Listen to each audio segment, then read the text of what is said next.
Hi, you guys, and thank you so much for joining me on a date with Ashley D. Today, I have a special guest by the name of Regina Lewis. This is going to be our Christmas special. Regina, do you mind telling the audience a little bit about yourself? Hello, hello, hello. I'm Regina Lewis, originally from Thomaston, Georgia. I'm the mother of 3 adult children with 2 wonderful grandkids.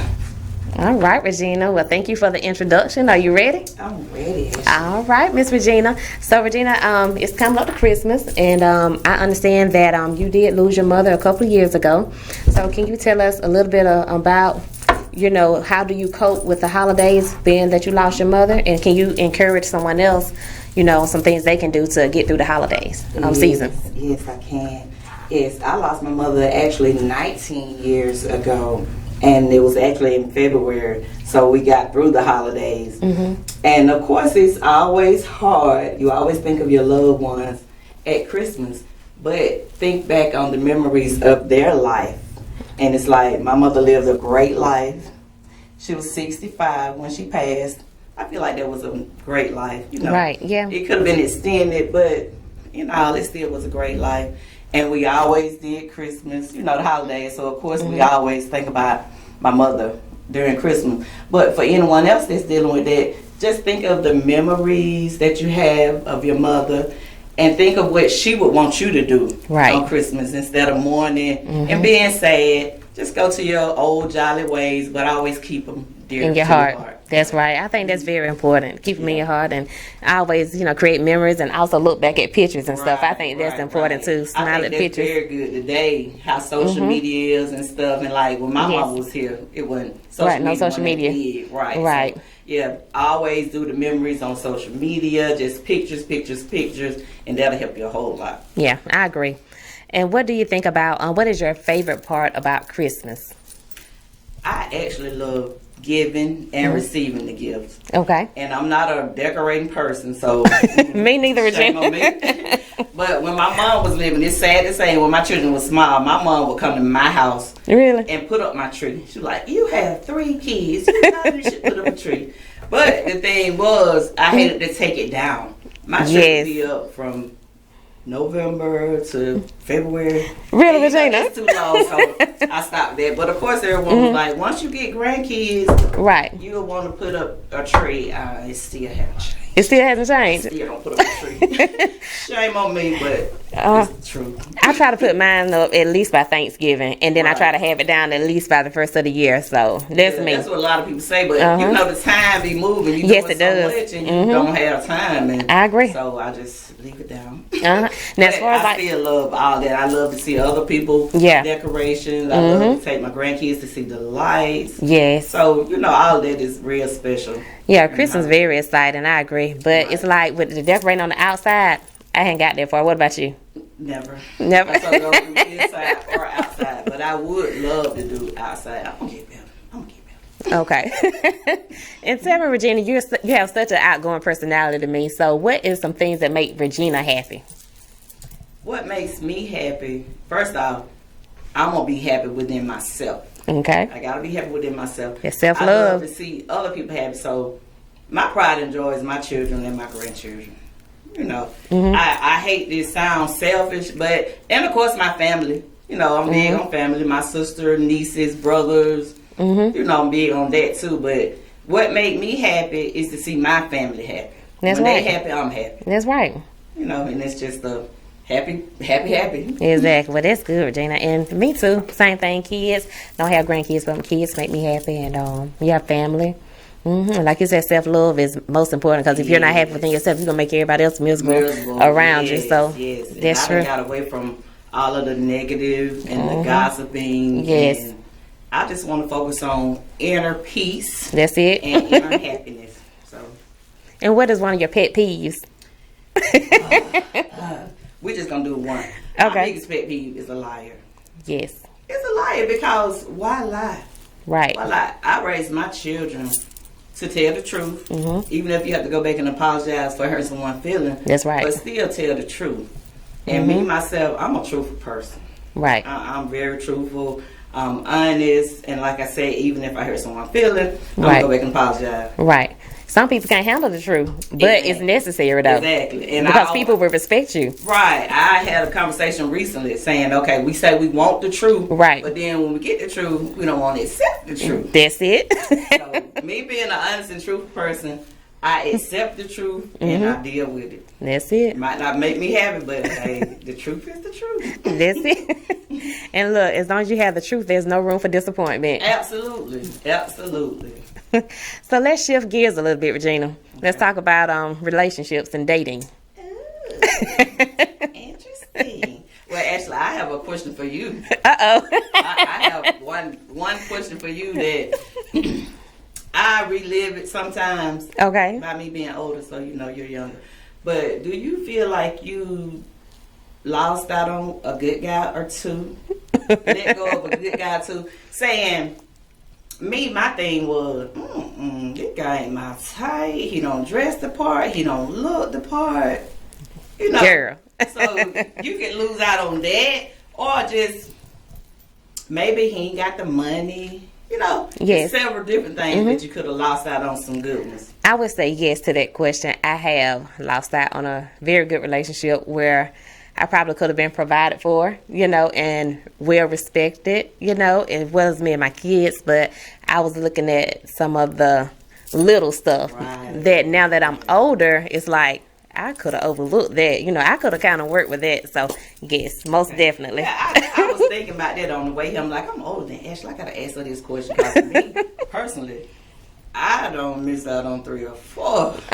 It'd be like that. Good one, yeah. Because we have those quote unquote types, and sometimes our types will make us miss out.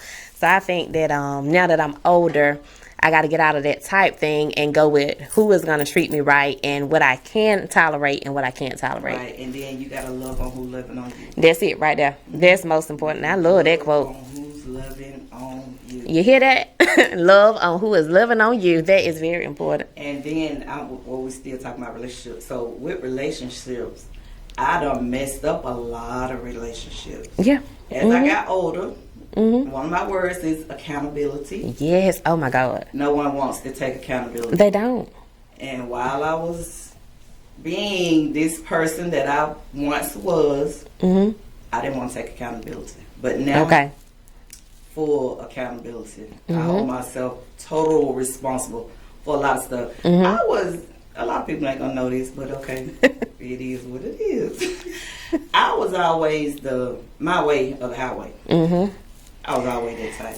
Always. I think I'm that controlling type of woman too, to a certain extent, because I want things my way too. But that cannot always be good because you got to bend a little bit. Absolutely. Yeah, got to give and take. And then after so many years of everybody, oh yeah, whatever I want, it was her way. It was her way. Right. Like, this done got boring. And so I did a total 360. Right. I'm like, I don't like that. If I cuss you out, cuss me back at it. Right. Right. That's a bad example, but I'm saying. So, but now. Since you said that, okay, that goes to this alpha male thing. I was listening to these guys talk, and they were speaking about alpha male is more domineering, than a beta type of male. So an alpha male may sometimes come across as being more aggressive. Right. So do you think you would like a man that's more aggressive with you? Well, you just said it. You want somebody more aggressive versus somebody that's going to be lenient with you. And then aggressive in the right way. A respectful way. Right. Not just, right, kind of exactly. But yeah, aggressive in the right way. Yeah. I agree with that, because to me, if you come at a woman too aggressive, then she's not going to be in her feminine energy, because she's going to then be in defense mode against you, because she have her guards up high. Exactly. Yeah. I agree. Okay, so what's your idea of a perfect date? Ooh, a perfect date. And it's crazy. I've just been in Atlanta almost 6 years. And no, I haven't had that perfect date. Yes, I'm still it's gonna come. waiting. It's gonna come. Still waiting. But my perfect date, and it's simple. It's simple. Well, not simple. I don't want to use the word simple because people get the word simple confused. And I'm not simple by far. But anyway, my perfect date. Perfect date for me. We just go downtown Atlanta. ride the Ferris wheel, do the horse and buggy, and go to Sundial to eat. Perfect date for me. That is a nice date. And now men never ask you, what do you want to do? Where you want to go? You know, or if they do, and if you say, oh, why we got to do that? You know, you just got so much, but that's a whole different talk show though. What about the guys that want to take you to like a lounge or something like that instead of just take you on a nice romantic evening, especially for the first time? How you feel about that? At my age, right. It's a no for me. Right. You know, for a first date anyway. Right. And especially if we're trying to get to know each other. That's it. We need a quiet, intimate place. That's it. You know, so we can converse. And get to know one another. Right. Yeah. But a lounge, Yeah, because if you go into a lounge on the very first date to do your hookahs and your drinks and whatever else, then music is loud. Yeah. You know. What is your main goal for afterwards? You know, that speaks volumes. Right. So, Regina, what is a deal breaker in a relationship for you? I can't say a lie simply because they lie. They lie. That used to be more so today that would be a deal breaker, but they'll run and say, oh, that was just a little white lie. No color on lies. A lie is a lie. Right. But I won't say a lie.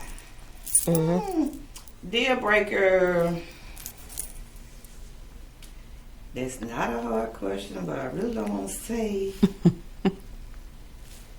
Deal breaker is if you're not who you say you are. If I find out you not who you say you are, or you live in a total different from what you've been saying, that's a deal breaker. Yeah. And I gotta stop it right then. I mean, don't get months and months involved and then look back and say, oh, I can overlook that. Never overlook the red flag. That's true. Never. That's true. And what's a deal breaker for you? Basically the same thing, wearing the mask and having on your best self in the beginning, and then changing it up once you feel as though you're in a comfortable place. Right. Because even though it may be a comfortable place for you, it's not going to be a comfortable place for me because I'm still paying attention, you know, to your actions. So if you start treating me different, then that's time for me to just move along, you know, or whatever. So yeah. And the thing with that, I don't know about you, but I'm guilty of it. Like I said, we let the red flags go. We overlook them like, oh, Yeah. That's small. Do you think we overlook the red flags because of their outer appearance or the way they put it down in the bedroom, or all of the above? All of the above. Like, oh, well, maybe I can overlook this. Yeah. And then months later, you like, you know what? He wasn't even with that in the beginning. Right. What advice can you give someone, anybody that's in a relationship or in the dating phase and just getting to know people? You know, what advice can you give them? My advice to myself too, as you're dating and getting to know someone, just take it for face value. Take it for face value. Don't be always with the question and answers. Don't be nagging. Take it for what they show you and how they treating you. Exactly. And like I said, with face value, okay, if he doing this and continue to do that, okay, good. But if he doing that and then he stop, keep your eye open. Cause Exactly. something going on. Yeah, that's true. Something going on. I agree. So with dating, Ashley, are you currently dating? I'm sure the people want to know. I am currently dating, and I'm not committed as of right now. But I am dating, and I am enjoying just dating. And dating doesn't necessarily mean, you know, sleeping with people. Right. It just means I'm going out on dates, I'm having fun, and I'm enjoying my life. Right. Until someone, you know, show themselves being worthy, you know what I'm saying? Right. Of that commitment, yeah. Okay. So, of course, the main big question, and I know this is a crazy question, but I got to ask you, do you ever want to marry? Yes, girl, I want to get married. I'm like, I am 40 years old. It is past time. Yeah, I want to get married. But at the same time, it's like I want that special someone to also want to get married. I don't want to, you know, pressure anybody, you know, and talking marriage. So I don't really talk marriage anymore. I used to, but now it's like sometimes you go through so many disappointments to where marriage is just really not. It's on my radar, but it ain't top tier. Yeah, right. Not right now. Right. And especially after relationship, it's just not top tier. Like, okay, can I just get in one healthy relationship. Right, exactly. That's true. You know, give me one healthy relationship. Yeah. And for more than some months. Exactly. That's it. So let me ask you this, because I spoke with another guy that came on the podcast about marriages and things like that. So being a single female in Atlanta, you know, sometimes you may get approached by, you know, a married person or things like that. So it's like, does that discourage you from wanting to get married? It don't. It don't? Okay. Because everybody different. Right, everybody different. Okay. That does make sense. And then you got a lot of greedy males and females That's true. out there. And of course, the men, they gonna try. And the women, they gonna try. You know, but it's all about the temptation. It's all about the temptation, but no, I don't be aggravated with nobody else's husband. Right. It'll never discourage me from getting my own. Right. Okay. Okay. That's true. And then look, I still say it's time. I got hope. I'm 54. Tina Turner married. But she still look good, y'all. Look good. Mm-hmm. Oh, I thought you were talking about Tina You. Turner. I'm talking about you. But yeah, Tina Turner married at 70. Right. It's still possible. There's still hope for me. Exactly. Exactly. Anything is possible. That's right, Regina. And how do you feel about men being the voice in a relationship? Meaning, like, you can make decisions, but how can I put it? Some men don't want women to make decisions. They want to make all the decisions. How do you feel about it? Now, I'm on board with that only if I'm married. Okay. I'm sorry. Only if I'm married. Okay. Or if I'm in a monogamous, serious relationship. I can deal with it. But just dating and just in a regular relationship, I'm going to say what I want to say. Right.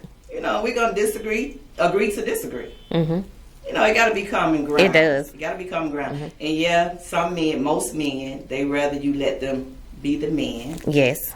But women still have A voice as too. well.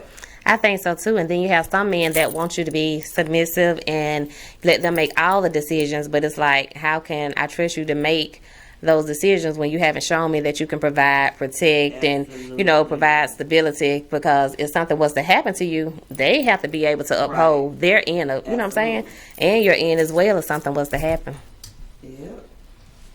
Okay, Regina. So, let's see. Let's shift gears a little bit on this one here. If tomorrow was your last day here on earth, what would you do?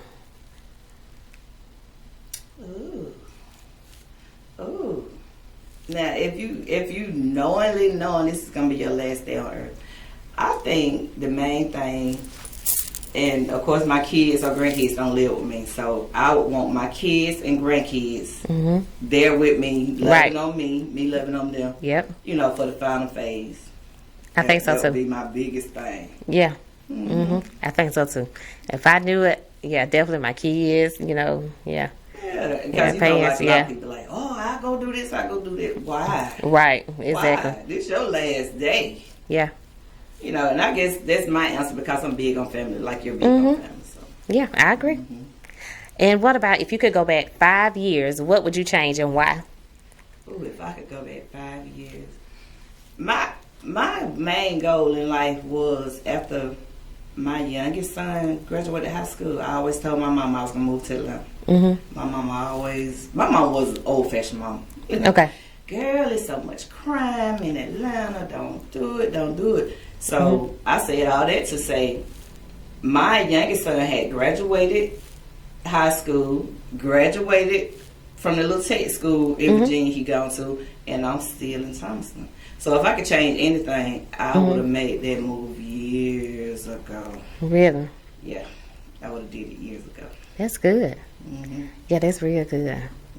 Something to think And about. I don't do no more or no less than I did in Thomaston. But it's changed. Yeah, it is changed. changing, It's moving just in a different different. area. Right. And then, of course, the move was financial. Right. You know what I'm saying? Because Thomaston, love my city now. Love my city. Right, we do.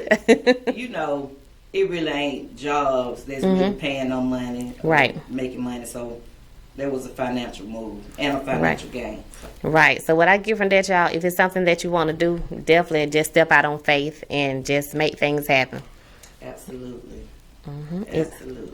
Was there anything else that you wanted to discuss about Christmas or anything else, Regina? Well, what did you get for Christmas? Or what are you getting? Did you get yourself anything for Christmas? I have not yet, Regina. I've been trying to get one more day. I know, one more day. I've been day. trying to get the kids out the way and stuff, and Okay. you know, whatever. You have, look, almost out of the team. Well, no, he is out of the team. Yeah. You got a team, so. Yeah. So taking care of them first, and then I take care of me. So that's about You it. know me, older, I definitely got myself something first. Right. Okay. I got me first, and then, of course, I got my kids and grandkids. Well, that's good. That is good. All right, Regina. And are you currently dating? No, I am not dating. I'm still waiting. I'm not dating simply because after a couple of conversations and we're not on the same page, I'll pass. Really? Yeah, That's I'll good. pass. Simply because men my age and younger, they really not ready for nothing real. The ones that I've been meeting, I say that. The ones that I've been running into. They really not ready for anything real. And like I said, if we're not on the same page after one or two conversations or maybe even one date, I'll pass. Pass. So I'll just patiently wait. Do you think dating has changed? I think it has. To where people are not just so ready to commit anymore. Right. They just want to be friends, or Right. you know. And I say that they want to be friends. That way they can be friends with other people as well. Right. And if that's what you want, I'm fine with it. Just let me know up front. That's it right there. Let me know a friend. Okay, you guys, and now I'm going to show you all a clip of another podcast that I did a couple of weeks ago. It was with Eve Walker. So give me just one moment. Let me get the clip loaded up. That's Eve. He has his own DUI school. He is in Thomaston, Georgia. And that's me with my green on. I wore that to my interview with Eve. And that's both of us together. We took that, right after the podcast, actually. So I hope you all enjoy the video. Hi, you guys, and thank you so much for joining me on the day with Ashley D. Today I have Tanasis Walker joining me. He is the CEO of the DUI school here in Thomaston, Georgia. So Tanasis, can you tell us what exactly inspired you to open up a DUI school? Oh man, so what inspired me was just wanting to give back to help my people. It's a long story how I actually got started, but once I got interested in it, and I was like, you know what, some people just do it for the money, but you know, it became a passion for me. And so if you just look at the reviews, it kind of speaks for itself on people can just tell you the way that I facilitate, not even necessarily teach, but facilitate, we interact, so everybody's involved, and you know, this is how it's been going. Okay, so if someone has a DUI, what is the process that they need to take in order to get their license back? Okay, so it's a real simple process. What they need to do is, first of all, call, email, go on the website, and reach out. Once they reach out, we'll need their $360 is $100 for the assessment. It's a 145 question assessment, and then there's $260 for the class, $360 total. And then we need their license. We need all the information of the license, and then once they do the assessment, they can either come to class in person or they can do it virtually. We download the Zoom app, and that's pretty much it. So you don't really even have to come in the building at all. You can pay Zelle, you can pay Cash App, you can pay cash, money order, or we also take cards over the phone, or you can pay online. So, you know, very easy. I think that's amazing. So you offer online services, so you guys, if you don't want to come in, you can always take it, you know, the courses at home. So I mean, that's very good. Oh yeah, no doubt. So you can be anywhere in the state of Georgia. So you don't have to be from Thompson. You can be Macon, you can be Atlanta, you can be Savannah, anywhere. As long as it's in the state of Georgia, I can do my services for you. That's awesome. How long are the courses? So the DUI class is 20 hours. So like this weekend is going to be, it was yesterday from 6 to 10, today from 9 to 6, tomorrow from 9 to 6 as well, and then we take an hour lunch break on Saturday and Sunday because of the classes are so long. So it's a total of really 8 hours, but it's 9 because of the hour lunch break. You know, and defensive driving is a total of 6 hours. Sometimes we do it 6 consecutive hours, you know, which you do like 3 hours, take a break, then do the other 3. And then sometimes we do 3 on Friday, 3 on Saturday, you know, just depending on, you know, how the class is set up. Right. And then anger management, that's a 1 hour class. So you do anger management too? I do anger management too, so you like to fight. Anger management. Yeah, so most of my questions are court ordered, but some people are like, man, I got a problem with anger or whatever, you know what I mean? And so they come, you know, they pay the money, and then we just have sessions. I have a curriculum. I can manage the curriculum that I use. I got certified with a guy named Dr. Gary Bird out of Atlanta.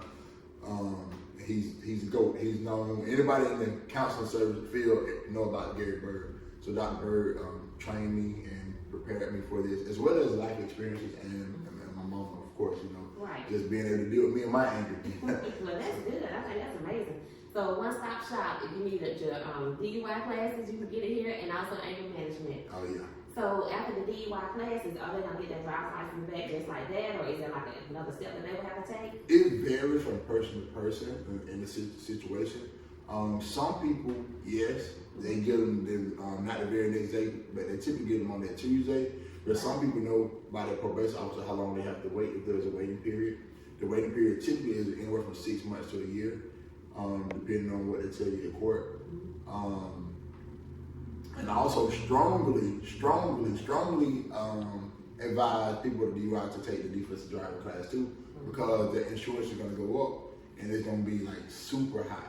Right. By them taking that class, it will reduce it a lot, but they have to get those points off. So that's the purpose of taking that class. So it does help. Right, and I can definitely vouch for that because I work with insurance, so we do offer the defensive driving course as well, and he is right, it will give you a discount. So definitely take advantage of that. And then also, like, I understand most of them need like SR22s and stuff like that. I am. So that's why they really need it, because it's gonna be outrageous. I've heard people paying as much as $500-600 a month. Right. You know, so to me that's a lot of money. It is. Especially just for insurance. That's not the car note though. That's Right. just insurance. So, exactly. Yeah. And so, how long is the DUI going to stay on that record? So that's the other reason, because it's like 6 points. So that's the other reason. 4 or 6 points. I'm not sure, but that's the reason we want to go ahead and take the class and try to get that off. So if you get the points off, then it won't show up.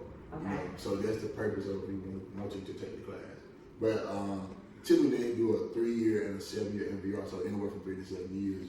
If you look back, you'll see it on their record, especially if they don't take the class. Well, that's amazing. And is there anything else that you want to share with the audience about your business or any information that they need to know if they have DUI?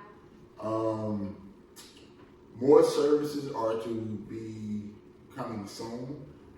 We were doing family violence. We're going to get back to doing family violence at some point. You know, we were offering it, but we're going to get back to the point where we start back servicing family violence. We're going to be doing. What's the other service we're going to be doing? SAP. SAP is for truck drivers that may have failed their drug test. Yeah. So we'll be offering that for them as well in the coming year. And we'll be offering some counseling services too in the coming year. I have been doing a little bit already via the court, you know, but I'll be doing some more, not having to deal with the court, just on my own. Right. I'll be finishing up my certification here shortly. And so, like, I'm working on like 3-4 things, and it's simultaneously, but I shall be done by the end of the year. That's my goal, to be done and stop talking about what I was doing and get in motion. So that's pretty much it. That's amazing. Appreciate it. I appreciate it. And you can reach me at 706-938-0706 or my cell. I don't call it my personal. It's our phone, 770-846-1983. And we're open from Monday, Tuesday, Wednesday, 9 to 1, and then on Thursday, 9 to 12 a.m. So, I'm sorry, p.m. and not a.m., no way. But definitely, give us a call, you know, look us up on the website. Facebook is ACGC LLC. IG, my change is gonna come. So that's how you can reach us. What's the website? Forgot it. That's okay. But you can always call. He gave most of the information, and then also on social media, which a lot of us are on social media. So definitely be sure to get in contact with him. And again, I want to thank you for allowing me to come in and learn more about your business. And thank you all for joining us on the day with Ashley D. You have a great day. All right, you guys, I hope you enjoyed the interview that I did with Eve. Remember, if you have a DUI, definitely get in contact with him. If you need to rerun the video, you can replay it to get his information. And my producer also wanted to ask us a question. What does a dude have to do to show you can protect and provide for you? What does a male have to do to show me that he can protect and provide? Well, first and foremost, he's going to have to show me that his life is stable, because if his life is stable, he can provide stability for me and my kids. And he can't be all over the place. He's going to have to show me that he can maintain paying bills. He's going to have to help out around the house, do the manly chores around the house, of course. And he's going to have to work, and he's going to have to be respectful and just basically just be a man. Right, and really have your own. Yes. If you already got your own, you show me that you're responsible. Right. That's the responsible part, because you got your own. Okay, so let's build this together. Right. And then that's when the protection comes in as well. As long as he can show you, I'll provide for myself, lady, so I got you. That's it. That's it. Yep, you got me, I got you, and we have each other. Yes. Did you have any other questions? Nah, not right now. Okay, you guys. Well, thank you so much for joining me on the date with Ashley D. Thank you, Regina, so much for joining me as well. Thank you, Eve, for the interview also. You all have a Merry, Merry Christmas. Merry Christmas.